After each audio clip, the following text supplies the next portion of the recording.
Hello everyone, and welcome to Downhaven Entertainment. Today we will be reviewing X-Men Days of Future Past.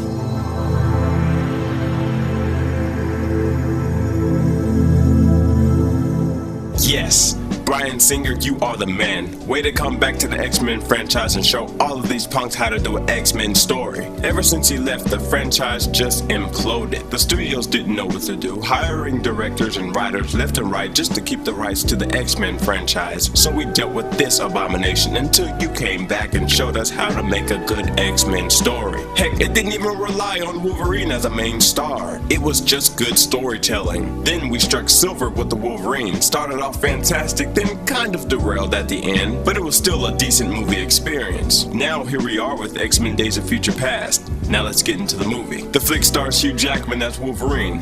What else can I say? He was fantastic. I loved how the psychological effects of the Wolverine movie is carried on in this movie. He's already learned what it meant to be the Wolverine. He's learned how to respect his meaning in life. He's not so angry anymore, but he's still a tough guy that you don't want to cross. He's learned respect from a country that was all about respect and honor, and actually had Japanese culture and people in it. Quiet fool, that was the past. It's over. Don't bring up the past.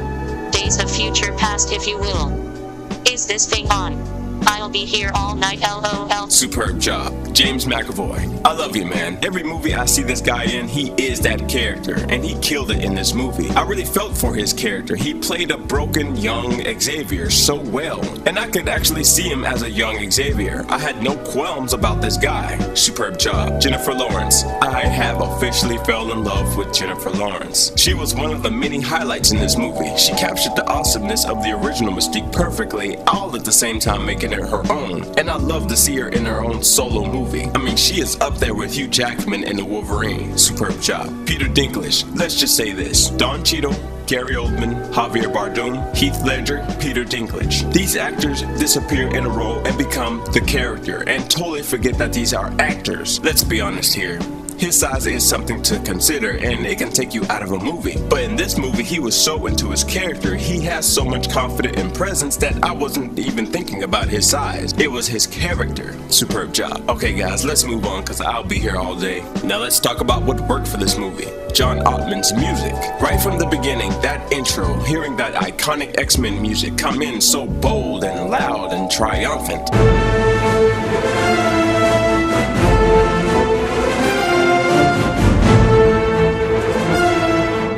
It was so good to hear because I miss it. It screamed, the X-Men are back, and it's better than ever. And throughout the movie, it was just straight up beautiful. Placed in the right moments, captured every emotion, had me giddy throughout the whole thing. Superb job. The special effects, especially for Quicksilver, they got it perfect. Those super speed effects were off the hook, creative, and seamless. In this day and age of special effects being thrown at us left and right, which makes special effects less special, I was genuinely surprised and happy to see something so fresh, but the special effects overall were great. Yeah, sometimes you can tell CGI things were CGI, and I think some practical effects mixing with CGI would benefit this flick, namely the Sentinels, but I digress. And that scene with Magneto in the stadium, OMG. TTYL. BFF. LOL. LMAO. BBL. BTW. CYA. G2G. XOXO. BBC.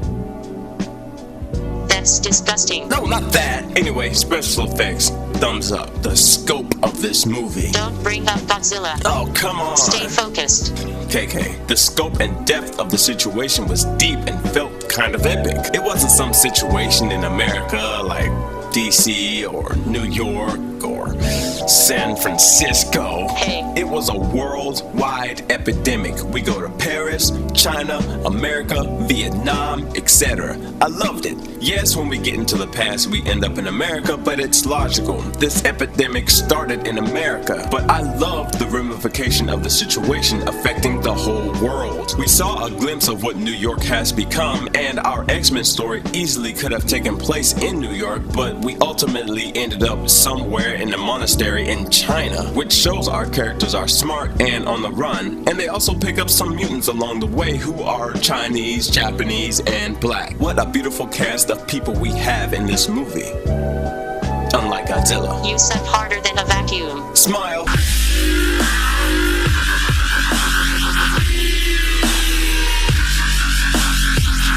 K-47. The tone of this movie.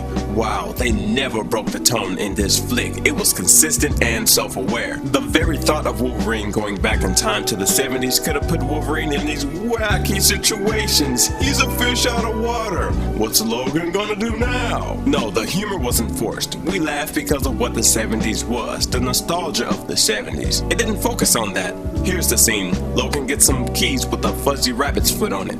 Funny. Logan forgot he doesn't have metal bones or metal claws anymore. Quick, funny, on to the main story. Superb job. The action was placed perfectly and it was done beautifully. And this movie didn't rely on just action. This movie captured the whole premise and idea of X-Men. Individuality, overcoming prejudice, what it means to be human, teamwork, being optimistic and hopeful, etc. Now let's talk about what didn't work. Oh, let me tell you that the way that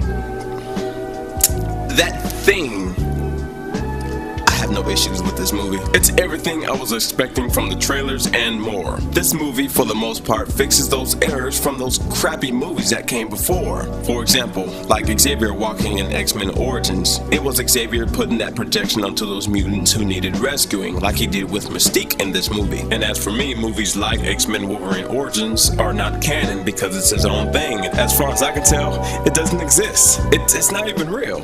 What am I talking about? What's not real? Oh well, forgot what I was talking about. One stupid question. If Xavier can control things with his mind, even possessing other people, why can't he use his powers on his own legs to walk? And another thing, in reality, this X-Men Days of Future Past story would be short. Possess this guy to say, cancel the Sentinel program, they're dangerous. America agrees, movie over. But whatever, I digress. But this movie was fun, dramatic, funny, full of action, suspenseful, just an overall pleasant experience. So after adding all of this up, I had to give this movie a solid A. The only reason it doesn't get an A+ is because it's an adaptation and a sequel. But I tell you what, I think this movie made history being a sequel to two movies that take place in the current and past continuity, and be consistent for the most part with it. Yes, X-Men Days of Future Past made history and no one knows about it. I'll see you guys next week with Maleficent. Shut up.